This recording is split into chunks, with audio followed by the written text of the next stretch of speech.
Well, thanks for staying with us. This is Firecrackers, so you definitely need to expect some fire tonight as we pay special attention to the Overdue quit notice given by the state governor, plus the event unfolding in Oyo State, Igogo to be precise. I hope I got that correctly, but joining me tonight to shed light on this is a two-term member of the House of Representatives. It's always a delight to speak with Honorable Kainde Odeneye. Thank you so much for joining us tonight. Thank you. And of course, we also have a military veteran, a security expert, a security consultant. He's a man of many dynamics, I must say, and a friend to the station as well, Dr. Roy Ohidevere. I hope I got that correctly as well. Yeah, you got it right. Thank you.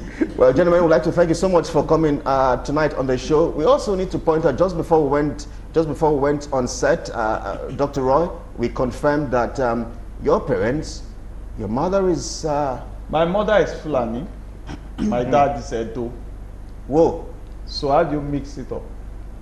Well, let's... I think I'm one Nigerian that is that. I'm sure we are also very many in this country like that, where your mother is Igbo, your father is Yoruba. You will be shocked to even see your dad is Muslim, your mom is Christian. And some children are going to church, some are going to mosque in the same house. So I'm wondering, what happened to when we were united as a nation? Because in all of this brewing now, I'm wondering what happened to when Nigeria was like this, when the North had to dine with the South and the East with the West and all of that. What's playing out now? You know, I know we're going to hear a lot from Honorable, but let me just answer that question quickly. 1990, 91, 92, I was in 1 Mechanized Infantry Division in Kaduna. There were still riots, religious riots. But you know that in Kaduna, you can spend 200 naira in the market and stock your house. In Kaduna, a Muslim and a Christian would be friends and would do things together. A lot of people from the East, Igbos, migrated to Kano and so many other places. I have friends in Kano. Their father left properties for them and business for them to take over. And this relationship has been unique. And it is one of the relationships that helped our political parties not to be like 10, 20 political parties. Can you imagine we are saying Nigeria is in diversity? Why are we having just 2 major political parties, PDP and APC? Because they know how to harmonize themselves in certain areas of interest, not for the people. So we started to see all of this distraction and diversion when violent political ethics set in, when people needed to set the stage to win an argument, to have an upper hand. Let me talk to the politician who is with us. Right? He's been smiling all through. But Honorable, let me start with the fact that Governor Rotimi Akeredolu gave a directive. In fact, that directive is going to expire just tomorrow, Monday, the 25th of January. He's a member of the All Progressive Congress, just as you are. Yeah. How did you receive such directives from the governor? Yeah, let me quickly say this, that what we have in place is not a matter of politics. And I think it is high time we try to separate politics from security. Excellent. He is a security expert. Excellent. So by the time you know, what, as he said, what brought about this, apart from the fact that we have lost our values, is again a matter of politics. You understand? Politics has changed from what it used to be. It has now become a do or die affair. You use every opportunities, everything available to make sure that you win. So that brought about thuggery and so many other things into the political terrain.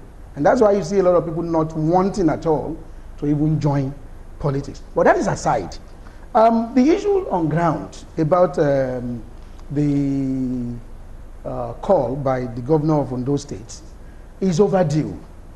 And I was surprised with the responses from the presidency through Shehu Garba.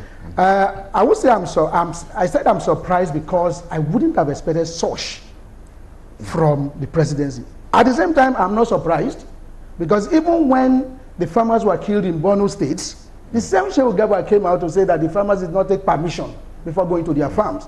So, but what really surprised me is that for how long will Shehu Garba continue to represent the president with these unstable and uncoordinated remarks, and the president or anybody in the presidency has not said anything? During the kidnap of the Kankara schoolboys, Garba Shehu also came out and said that the numbers were less than 10. So it's so unfortunate that someone is speaking on behalf of the president, and what he has been saying are not coordinated. They are not even straightforward. They are not the same.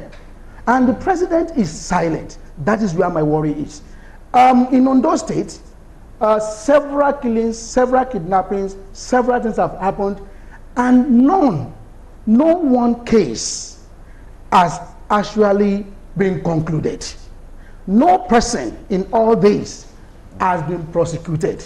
Meanwhile, there's a misconception about the directives of the governor. He is not saying the Fulanis should leave Ondo State. No, that is clear. He has only said he is giving them an ultimatum to leave the forest reserve. And forest reserve is a place that no one, without the permission of the government, can enter into. So, if that be the case, and we have also identified, they have also identified in Ondo State that it is that same forest reserve that the kidnappers and every other person that has been involved in this kidnapping, rape, and all sorts of things are hiding themselves. Do not forget, we are still battling with Sambisa Forest, where Boko Haram are resident, and where they have not even been able, Nigerian forces have not been able to move them away from that place.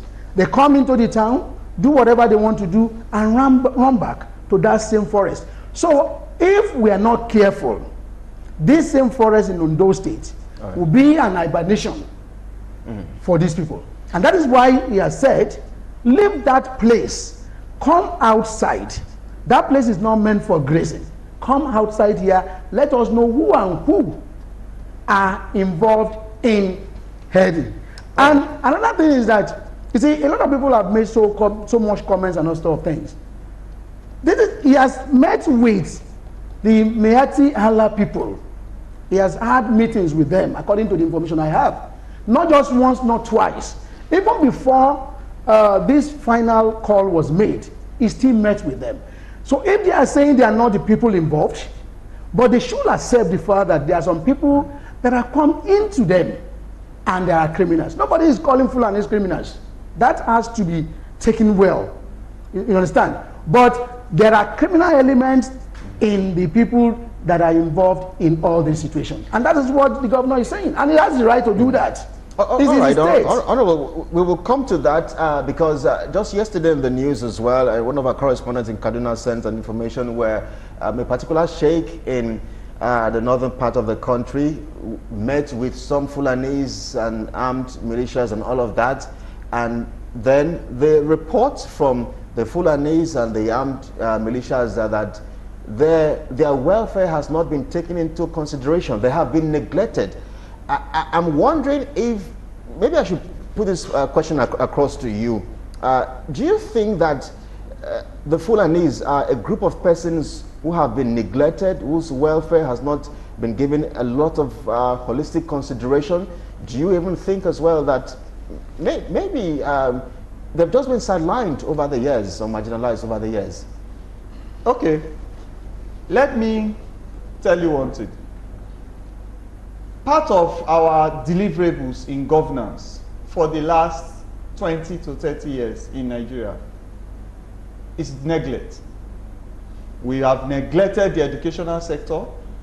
We have stopped giving bursary. My elder brothers used to collect bursary, and we'll be anxious to get into the university to collect bursary. We have stopped giving teachers the respect they have. Educational sector dropped. We stopped funding power, and now we are buying generators. Niger Delta youths came up that they were neglected. You remember when they went to Abuja with buses to support Abacha regime? They were giving monies. They got to Abuja, they didn't believe that they were in Nigeria. They went back and started Niger Delta Revolution. Now, Lagos State itself, there are certain catchment of people that feel they have been neglected. Kaduna State, everywhere in Nigeria. This evening, there is a news breakout that Mieti Allah are now supporting the regionalization of the country, that they have been neglected. Oga, when we make political promises, why do we enshrine it with the juicy content that are undeliverable?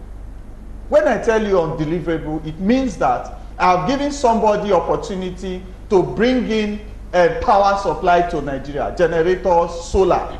And I'm telling you I will deliver power, stable power. How? Because that person needs to dilapidate the supply of power to make his business boom. Now, if you look at the Fulanis, I have been involved in so many of these negotiations. I have said every Mieti Allah catchment that is in an area should have someone to speak for them. That spokesperson should agree with the government and say, Kelly, Ogakende, Roy are going to be heading cattle in this area. These are their phone numbers. These are their contacts. He has 5 boys, I have 10 boys, you have 15 boys. We put it together. The government should give them IDs. IDs. And they should have restrictions. Don't go beyond this place, don't go beyond this time. Okay. Now, when you have that running, and there is a mayhem in XYZ place that you have authority to graze, are we not seeing you as a first victim? I'm sorry, culprit. Penalty should be accrued if you cannot give us any insight. Agency personnel supposed to meet you and your boys. Then you will say, I saw 2 people pass through this way, and give you enough information. So we don't work with a synergy that can correlate ideas and intelligence and secure the people. We don't have a penalty system that if I begin to violate certain rules and regulations, I will be penalized.